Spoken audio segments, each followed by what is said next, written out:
देखिए last time पे मैं आपको कोऑर्डिनेट ज्योमेट्री पढ़ा रहा था। कोऑर्डिनेट ज्योमेट्री में आपको मैंने समझाया था डायरेक्शन, कोसाइन एंड प्रोजेक्शन।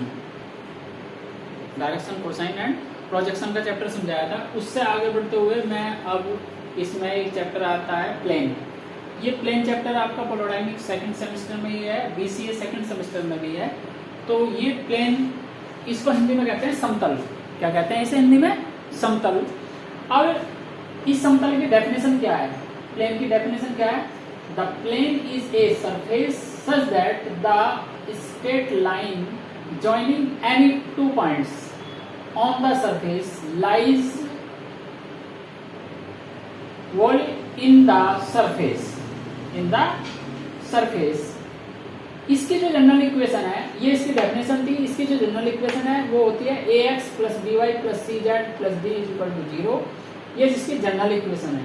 अब इस जनरल इक्वेशन को हम इंटरसेक्ट पॉइंटों में भी ले सकते हैं, x upon a plus y upon b plus z upon c is equal to 1 which the required intercept form of the plane ABC क्या है? इसमें जो x अपॉन में आता है वो इंटरसेप्ट पॉइंट है। ABC क्या है? आपके इंटरसेप्ट पॉइंट्स हैं इसके। ये जनरल इक्वेशन है हमारी। अब आता है हमारे, इसके बाद आता है कि इसके equation of any plane through 3 points. ऐसा प्लेन जिसकी 3 पॉइंटों से होकर गुजरता हो तो हम उसकी इक्वेशन कैसे निकालते हैं? डिटरमिनेंट फॉर्म में लिखेंगे हम x y z 1, x1 y1 z1 1, x2 y2 z2 1, x3 y3 z3 1। यहां से हम क्या निकाल देंगे? एक जो हमारा प्लेन है उसकी इक्वेशन। इसी डिटरमिनेंट को हम सोल्व कर लेंगे जनरली, और सोल्व करने के बाद जो हमारी इक्वेशन आएगी वो किसकी इक्वेशन होगी? एक प्लेन की इक्वेशन होगी। अब आता है कि अगर हमारे पास में 2 प्लेन हैं, जैसे आपका एक प्लेन तो यह है ax plus by plus cz plus d equal to 0, कोई दूसरा प्लेन है, उन दोनों प्लेन के बीच कितने डिग्री का एंगल बनता है और उसका एंगल हम किस टाइप से निकालते हैं। मान लिया कोई आपका प्लेन है, प्लेन कौन सा दिया हुआ आपका? a1x plus b1y plus c1z plus d1 is equal to 0, a2x plus b2y plus c2z plus d2 equal to 0। तो cos theta is equal to हो जाएगा a1 a2 plus b1 b2 plus c1 c2 upon under root a1 square plus b1 square plus c1 square under root a2 square plus b2 square plus c2 square. इस cos theta से हम 2 plane के बीच का angle निकाल सकते हैं। अब यहाँ पे हम केस हो सकता है, इसके जो मैं 2 केस आपको समझाना चाह रहा हूँ उसका केस बेस क्वेश्चन आ सकते हैं। अगर ये दोनों प्लेन कैसे हों? परपेंडिकुलर हो। अगर ये दोनों प्लेन परपेंडिकुलर हैं तो a1 a2 plus b1 b2 plus c1 c2 का मान 0 होगा। अगर ये दोनों प्लेन कैसे हों? परपेंडिकुलर हों। अगर ये दोनों प्लेन क्या हो? पैरेलल हों।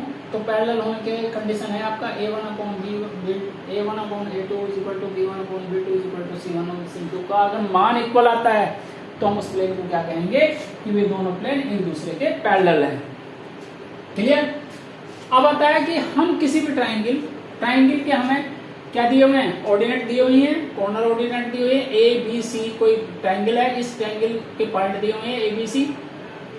अब हम इस ट्राइंगल का एरिया निकालना अगर चाहते हैं तो delta x is equal to half y1 z1 1 y2 z2 1 y3 z3 1।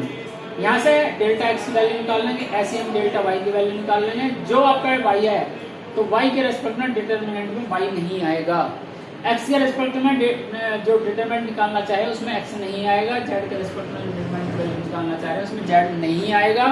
तो हम delta x delta y delta z की वैल्यू निकाल लेंगे और डेल्टा इज इक्वल टू होता है delta x square plus delta y square plus delta z square. ये हमारा एक, हम किसी भी ट्रायंगल का एरिया निकाल सकते हैं।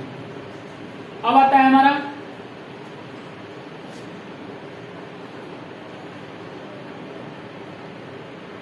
Find the intercept of the plane. ये क्वेश्चन है जनरली कि किसी भी प्लेन के इंटरसेप्ट पॉइंट हम किस टाइप से निकालते हैं। तो मान लिया हमारे पास में कोई प्लेन दिया हुआ है 3x plus 4y minus 12z is equal to 24। ये हमारा कोई प्लेन दिया हुआ है। इस प्लेन को हम क्या करें? इक्वेशन में कन्वर्ट कर लें, किस में, इंटरसेप्ट इक्वेशन में कन्वर्ट कर लें। तो 3x/24 plus 4y/24 minus 12z/24 is equal to 1। तो x/8 plus y/6 plus z/-2 is equal to 1। तो 8, 6 माइनस 2 क्या हो गया, हमारे इंटरसेप्ट पॉइंट होगी।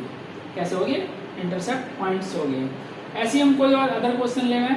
इस अदर क्वेश्चन है हमारा 4x plus 5y-6 z is equal to 1 mix on the coordinates axis. अब ये जो हमारा इक्वेशन दी हुई है, इस इक्वेशन से क्या निकालने हैं, आपके कोऑर्डिनेट्स निकालने हैं आपको। किस एक्सिस पे, इंटरसेप्ट पॉइंट्स निकालने हैं, मींस कि उस एक्सिस पे वो कितने पे कट करता है, किस पॉइंट पे कट करता है। तो ABC का मान आपको यहाँ से निकालना होगा। जैसा हमने क्वेश्चन नंबर लास्ट किया है, ऐसे हम क्वेश्चन नंबर इसको करेंगे। ठीक है, अब इस पे जितने भी आपको मैंने आज डेफिनेशन समझाई है समतल की, इस डेफिनेशन पे बेस टोटल आपके क्वेश्चन होंगे आपके। मैं आगे बढ़ाते हुए नेक्स्ट वीडियो में इन पर बेस क्वेश्चन कराऊंगा। ये चैप्टर आपका एंड हो जाएगा। क्लियर? Thank you.